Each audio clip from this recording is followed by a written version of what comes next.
स्वागत है आपका। ब्रेक के बाद रूस और यूक्रेन के बीच युद्ध पहले से भी ज्यादा भीषण हो गया है। दोनों एक दूसरे पर भयंकर वार और पलटवार कर रहे हैं। यूक्रेन ने दावा किया है कि रूस ने उसके ऊपर काफी बड़ा हवाई हमला किया है और उसका एक F-16 विमान भी गिरा दिया है। वहीं रूसी राष्ट्रपति शांति वार्ता की उम्मीद भी जता रहे हैं। इस सबके बीच लंबे समय से जारी युद्ध में सैनिकों के मारे जाने के भी अलग अलग दावे आ रहे हैं, जो हजारों में नहीं लाखों में हैं। ये रिपोर्ट देखिए।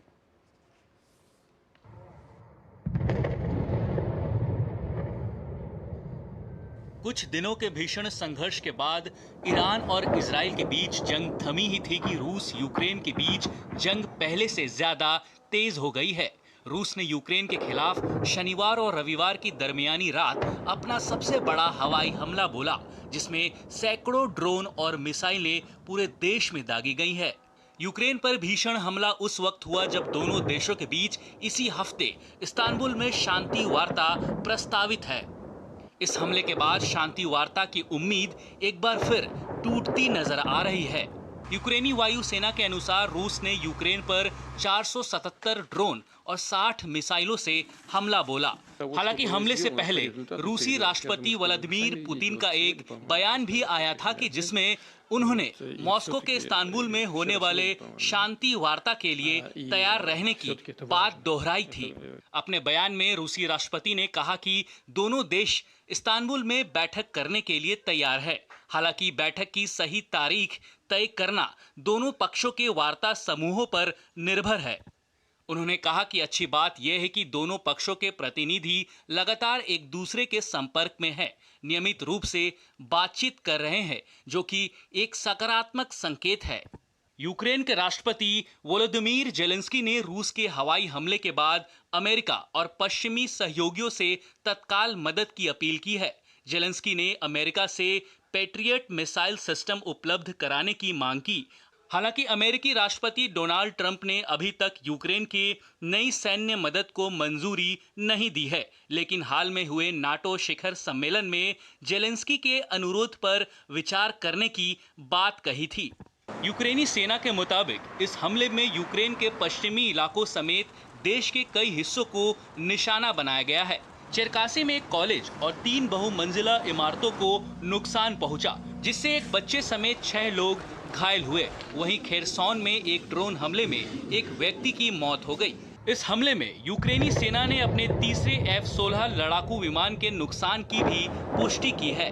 यूक्रेन का दावा है कि युद्ध की शुरुआत से लेकर अब तक रूस के 10 लाख से ज्यादा सैनिक मारे जा चुके हैं। हालांकि इस दावे को युद्ध के बीच प्रोपेगेंडा का हिस्सा माना जा रहा है, क्योंकि वॉशिंगटन स्थित अमेरिकी think tank centre for strategic and international studies के मुताबिक यूक्रेन में जारी युद्ध के दौरान अब तक 2.5 लाख से ज्यादा अधिक रूसी सैनिक मारे जा चुके हैं। वहीं दूसरी ओर यूक्रेन को भी भारी नुकसान का सामना करना पड़ा है। लगभग 4 लाख यूक्रेन सैनिक इस युद्ध में हताहत हुए हैं। इस सब के बीच जर्मनी के विदेश मंत्री जोहान वादफुल ने यूक्रेन से समर्थन दिखाते हुए कीव का दौरा किया है। वहीं जेलेंस्की ने पुष्टि की है कि यूक्रेन जल्द ही एंटी पर्सनल माइंस का उपयोग न करने की ओटावा संधि से बाहर होगा। इसके पीछे यूक्रेन का तर्क है कि रूस ऐसी माइंस का काफी उपयोग कर रहा है।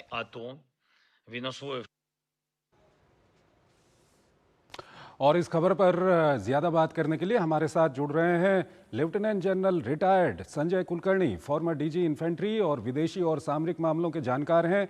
संजय जी, बहुत बहुत स्वागत है आपका हमारे इस कार्यक्रम में। संजय जी, पहला सवाल आपके सामने यही रख रहे हैं कि जो अभी के हालात हैं, रूस और यूक्रेन का युद्ध एक बार फिर पहले से ज्यादा भड़क गया है। क्या कुछ आप कहेंगे जो वर्तमान हालात हैं उस पर? बहुत बहुत धन्यवाद चंद्रशेखर जी। मैं कहूंगा कि मुझे लगता है कि कहीं ना कहीं यूक्रेन के बीच में भी लोगों के बीच आवाजें उठ रही हैं। कहा जाता है कि 56% लोग यूक्रेन के चाहते हैं कि अब शांति हो जाए, बहुत हो गया। 1222 दिन का ये जो युद्ध है उसके तकरीबन दोनों देशों के ऊपर जबरदस्त बात पड़ी है। दूसरी ओर पुतिन को लगता है ये वक्त आ गया है, वो बार बार कह रहे हैं मैं प्रस्ताव बातचीत करने के लिए तैयार हूँ, लेकिन जब भी बातचीत होती है, जैसे नाटो में अभी जब ट्रंप वहां पे थे, तो रशिया ने तकरीबन 200 ग्राउंड ऑपरेशन पर डे किए और बहुत हजारों सैनिक उन्होंने गंवाए भी उसमें।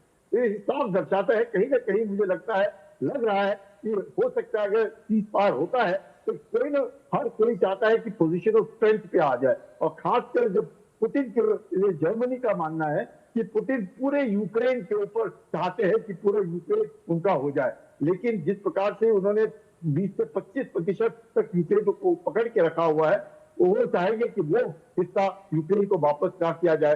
तो ये जो चल रहा है, जेलेंस्की का मानना है कि अब, और अमेरिका का भी कहना है, उनको भी लग रहा है कि जेलेंस्की की मदद करनी पड़ेगी, क्योंकि जिस प्रकार से 477 ड्रोन, तकरीबन 70 मिसाइल, मतलब कोई जबरदस्त हवाई हमला जो हुआ, सिर्फ खार्किव और खेरसोन नहीं, लीव तक, कीव को छोड़ करके लीव तक, जहां तक कि पोलैंड तक डर लगने लगा कि कहीं उनके मिसाइल और ड्रोन पोलैंड में आके ना गिर जाए। तो इस तरह के हवाई हमले के बाद कहीं ना कहीं पुतिन को भी लग रहा होगा, और जैसे आपके संवाददाता ने बिल्कुल ठीक कहा कि जो मारे जाने की संख्या है वो लगातार दिन पर दिन बढ़ती जा रही है। अगर हम ये मानते भी है कि 2.5 लाख सैनिक रूस के मरे हैं, 4 लाख सैनिक अगर यूक्रेन की भी मरे संजय हैं, जी, इस तो सबके बीच बहुत जो ज्यादा यूक्रेन की ओर से जो दावा किया गया है, वो कह रहे हैं कि रूस के 10 लाख सैनिक मारे गए हैं।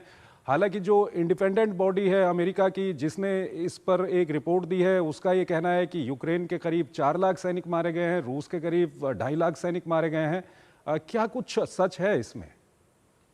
देखिए, कई एक ऐसे में क्या होता है ना, the first casualty is the truth, और प्रोपेगेंडा वॉर इस तरह का होता है, रूस के ऊपर दबाव डालने की कोशिश की जाती है, तो लेकिन ये चीजें छुट्टी तो है नहीं, आज न कल तो बाहर आ जाएंगे कितने सैनिक मरे, वॉर मेमोरियल बनते हैं, सब कुछ बनता है हर देश में, तो पता ही चल जाता है कि कितने लोग मरे और क्या हुआ।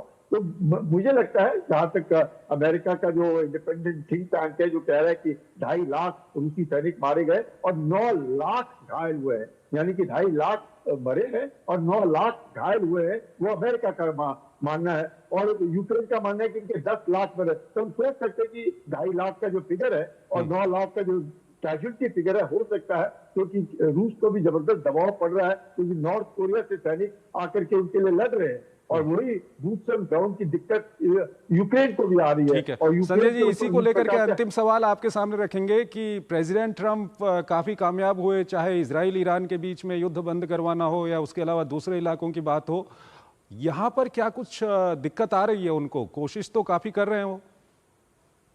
मुझे लग रहा है कि यहाँ पर वो पुतिन से थोड़े नाराज नजर आ रहे हैं। उन्हें लगा था कि दूसरे टेन्योर में 48 घंटे 72 घंटे में युद्ध समाप्त कर देंगे, पर कहीं ऐसे दिखने को नहीं हो रहा। और पुतिन को भी लगता है कि अब, पर एक बात जरूर है कि 12,000 के आसपास मृतक सैनिक दोनों तरफ से एक्सचेंज हुए हैं, और भी देने के लिए रूस मानता है। तो ये दर्शाता है कि कहीं ना कहीं बातचीत हो रही है दोनों देशों के बीच में, और जेलेंस्की के ऊपर भी अब दबाव आ रहा है, इसका भी कोई शक नहीं। और जिस प्रकार से जर्मनी को लग रहा है कि रूस जो है धीरे धीरे करके एक्सपेंशन में लगा हुआ है, तो कहीं ना कहीं तो है। पर लेकिन मुझे ऐसा लगता है कि शांति वार्ता के लिए पुतिन भी आगे आएंगे, ट्रंप का दबाव भी पड़ेगा, ट्रंप का थोड़ा बहुत मदद भी करेंगे वो जेलेंस्की की, लेकिन दबाव ट्रूस के लिए होगा, सीज फायर के लिए होगा। और जहां तक अभी तक तो ट्रंप का मुझे लगता है ट्रैक रिकॉर्ड अच्छा रहा है। उन्होंने ईरान और इजराइल के बीच जो लड़ाई रुकवाई है, उसमें मुझे लगता है विश्व में उनका भी थोड़ा नाम हुआ है कि नहीं तो भयानक युद्ध